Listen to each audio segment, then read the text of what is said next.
Welcome to the Parsha Perspective. Each week, we will delve deep in a weekly Torah portion to find a practical and insightful way to enhance your daily life.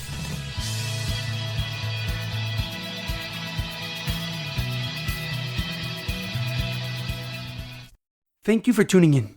My name is Rabbi Shalom Yemini, and each week we will look into the weekly Torah portion to find practical and insightful ways to enhance your daily life. This week's Parsha Perspective is in honor of the Refuah Shlema, the complete and speedy recovery of HaRav Amitai ben Shoshanna, Shaul ben Berta, and Lior Gabay Ben Michal. This week's Parsha Perspective is in loving memory of my grandmother, Shoshanna Bas Sholom, and my two aunts, Chana Bas Yehuda, Leah Mintche Bas Yosef, and Edward Ben Efraim, Shlomo Ben Edward, and Yirachmiel Daniel Ben Gedalia. May their souls be uplifted, and may their memories be a blessing. This week's Torah portion is Parshas Vayigash, experiencing God's plan. Our Parsha begins with Yehuda stepping up and negotiating with Yosef to let the youngest brother of all the bunch, Benyamin, return home. He pleads with Yosef to take him as a slave instead, citing the fact that if he returned home without Benyamin, his father would die from the pain and agony of losing a second son. At that point, Yosef could not restrain himself any longer. Overwhelmed with emotion, he told all but his brothers to leave his presence, and then tearfully revealed his true identity to his brothers. Ani Yosef, I am your brother, Yosef. His brothers were speechless and shocked and in complete disarray. They could not believe that Yosef was alive, and secondly, they could not believe that he became the viceroy of Egypt, the second most powerful man in Egypt. Yosef asks them about Yaakov and instructs them to return home quickly and bring him and their families down to Egypt. As the initial shock wore off, the gravity of their action, the gravity of their sin became much clearer. They began to worry about Yosef's retaliation and punishment for their actions. But Yosef, with great compassion, called his brothers closer to him and told them that they were forgiven because God did it to save the world. The brothers quickly returned home and told Yaakov something he never thought he would hear in his lifetime. Oid Yosef Chai, Yosef is still alive. Yaakov was ecstatic and overjoyed as the pasuk writes, "Vatechi ruach Yaakov v'im," and the spirit of their father Yaakov was revived. Before Yaakov headed down to Egypt, God appeared to him in a dream. And God said to Yaakov that he would accompany him throughout his journey and his time in Egypt.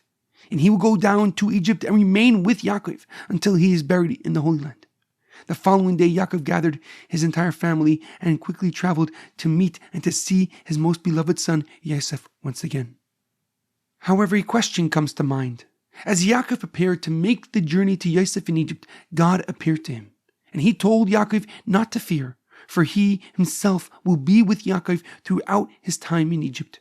The pasuk writes, "Vayomer," and God said, "Anechi okel elokei avicha," I am the Lord your God, the Lord and the God of your father.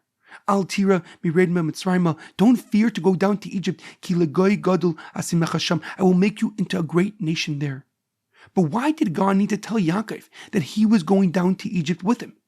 What fear, worry, or apprehension was God alleviating by informing Yaakov that he would be with him at all times? The Rabbeinu Bachai Rav Bachya ben Asher, a famous Spanish commentary, gives a simple explanation. He writes that Yaakov learned from his father Yitzchak not to leave the Holy Land, not to leave Eretz Yisrael, the land of Israel, unless God commanded them to do so. And although Yaakov wanted nothing more, he desired nothing more than to see his son Yosef, God did not command him to leave and to go down to Egypt. And therefore, God appeared to Yaakov and told him, you are now allowed to go and take your family and meet and go see your son Yosef. However, the Orach HaKadosh, Rav Chaim ibn Attar, a Moroccan commentary and Kabbalist, gives a deeper and more profound explanation.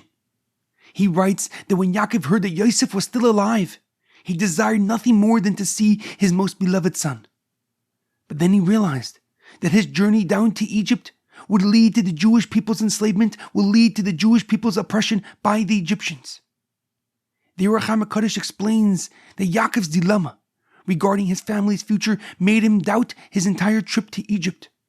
Although he wanted to see his son Yosef like nothing else in the world, he could not get past the pain and suffering his descendants, his future children, would have and would suffer at the hands of the Egyptians.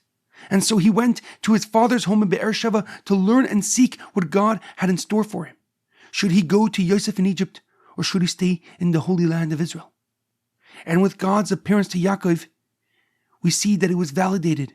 His dilemma and his apprehension was known and was worthy, because HaKadosh Baruch Hu answers him in his dream. HaKadosh Baruch Hu says to Yaakov, yes, there will be a period of immense suffering and enslavement, but that is where a family becomes a nation. God is telling Yaakov that just as the slavery of his children, of his descendants, is inevitable, so is the continuity of his descendants, the Jewish people. God swore to Avram, God swore to Yitzchak, and now again God is swearing to Yaakov Avinu that their children would survive many tragedies, that their descendants would encounter hatred and hostilities, but live to celebrate their salvation and liberation. That we, the Jewish people, will know and feel, unfortunately, the pain of exile, but also experience God's glory with the coming of Mashiach and the ultimate redemption.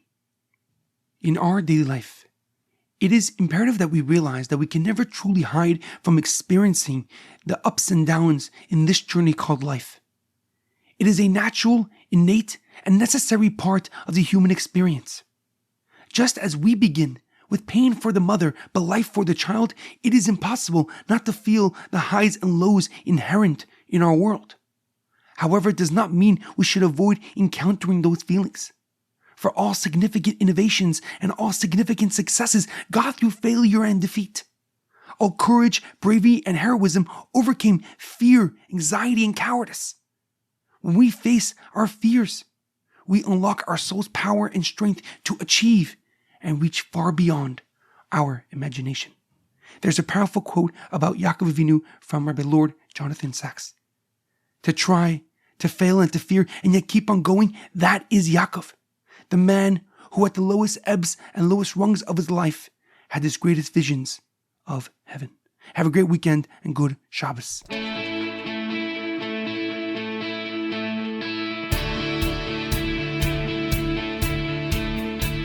Thank you for tuning in to the Parsha Perspective.